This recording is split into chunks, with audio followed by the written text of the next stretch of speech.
Bonjour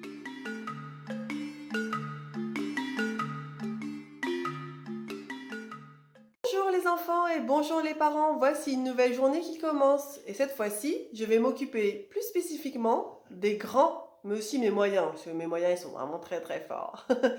Allez, on y va, on va commencer par le rituel de la date. C'est parti. Allez Axel, je t'embauche, on change la date, très bien. Alors, mardi 28 avril. Très bien, on donne le son. Ah, d, I. Super, très bien. 28 A, I, U. Super. Bah maintenant, qu'est-ce qu'on fait? Une fois qu'on a lu la date, Fais la date. on l'écrit. C'est parti. Maintenant, écrivons mardi 28 avril. Alors, le mieux, c'est de mettre un modèle à votre enfant, mais s'il est vraiment très à l'aise avec la phonologie et l'écriture des lettres, on peut très bien imaginer de lui mettre aucun modèle. Alors, on y va. Le M, c'est 3 ponts. 1, je remonte bien sur mon pont. 2, je remonte bien sur le trait. Hop, 3. Le A, je vais me placer un petit peu plus loin et je vais faire comme si j'allais faire un C. Hop. Sauf que cette fois-ci, je remonte jusqu'au bout et je suis ça d'une canne. Le R, c'est comme un créneau à qui on a rajouté une petite boucle en haut. Hop, on rajoute une petite boucle et je redescends. Le D, pareil, je commence par un C, tac, mais cette fois-ci, je remonte tout droit et je redescends sur mon trait. Le I, hop, je redescends sur mon trait toujours et un point. Le 28. Le 2, on commence au milieu, entre les interlignes. Je tourne en allant vers le haut et je redescends en faisant un trait oblique et ensuite un trait tout droit. Attention ici, ça doit vraiment piquer. D'accord? Le 8. La technique du 8, c'est de tracer un S dans un premier temps. Je trace un S que je viens fermer. Avril. Le A, je n'oublie pas sa petite queue. Je commence par faire un C, hop, que je ferme. Et je suis ça d'une petite canne.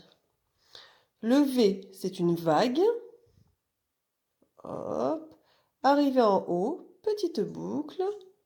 Hop. Et là, la difficulté se trouve ici, c'est qu'il va falloir accrocher le R tout de suite, sans redescendre.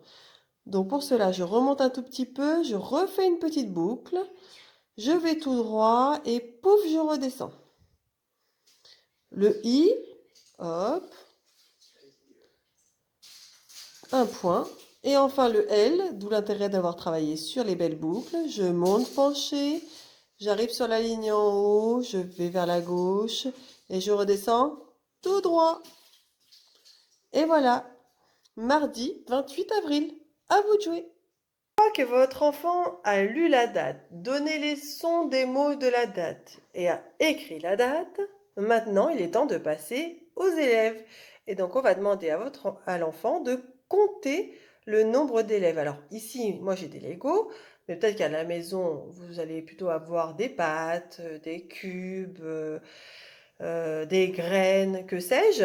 Le principal étant de faire une collection d'une bonne vingtaine, voire d'une trentaine d'élèves. D'accord? Allez, c'est parti Axel, tu comptes les présents. 1, 2, 3, 4, 5, 6, 7, 8, 9, 10, 11, 12, 13, 14, 15, 16, 17, 18, 19, 20, 21, 22, 23, 24. 24. Est-ce que tu sais comment on écrit le nombre 24? Bah oui, trop facile. Alors, bah oui, trop facile. On y va. 24.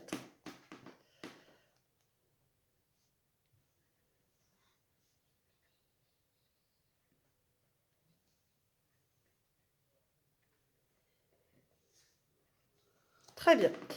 Alors, on va vérifier ce nombre-là. Si votre enfant n'est pas capable de l'écrire directement comme ça, le petit jeu que je vais proposer à Axel, je vous conseille de le faire aussi avec votre enfant. Vous prenez des pochettes congélation ou des petits sacs, d'accord? Et vous demandez à l'enfant de faire des paquets de 10. Donc, tu vas prendre mes élèves, là, qui sont là, bien sages, et tu vas les mettre par paquet de 10, d'accord? C'est parti. Une fois qu'il y en a 10, tu fermes le paquet.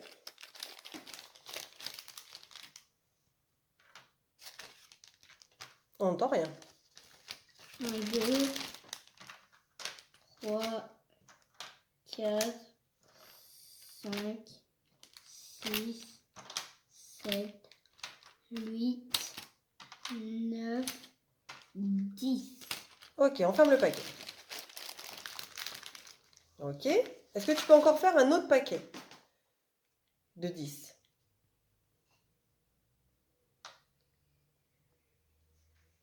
Oui. Alors, vas-y. Un autre paquet. 1, 2, 3, 4, 5, 6, 7, 8, 9, 10. Très bien. Est-ce que tu peux refaire un autre paquet de 10? Non. Non, tu vois d'emblée que tu ne peux pas, il n'y en aura pas assez. Très bien. Alors maintenant, j'aimerais que tu écrives combien tu as fait de paquets de 10 sur ton ardoise. Combien tu fais de paquets de 10? 2. 2. Tu peux écrire le 2, s'il te plaît?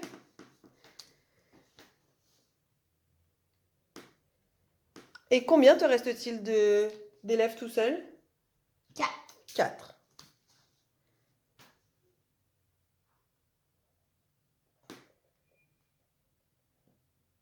Et voilà, donc sans en avoir l'air, Ça fait 24. ça fait 24. On tombe exactement sur le même nombre. Bien oui, puisque là, nous venons de faire une décomposition. Voilà, c'est exactement ce qui va leur être demandé en CP, d'être capable de décomposer des nombres. Voilà, on a décomposé en dizaines. Et lui, il avait déjà compris que 24, s'écrivait avec un 2 et un 4. Mais en fait, c'est 20 plus 4. 2 dizaines plus 4 unités. En fait, À bientôt!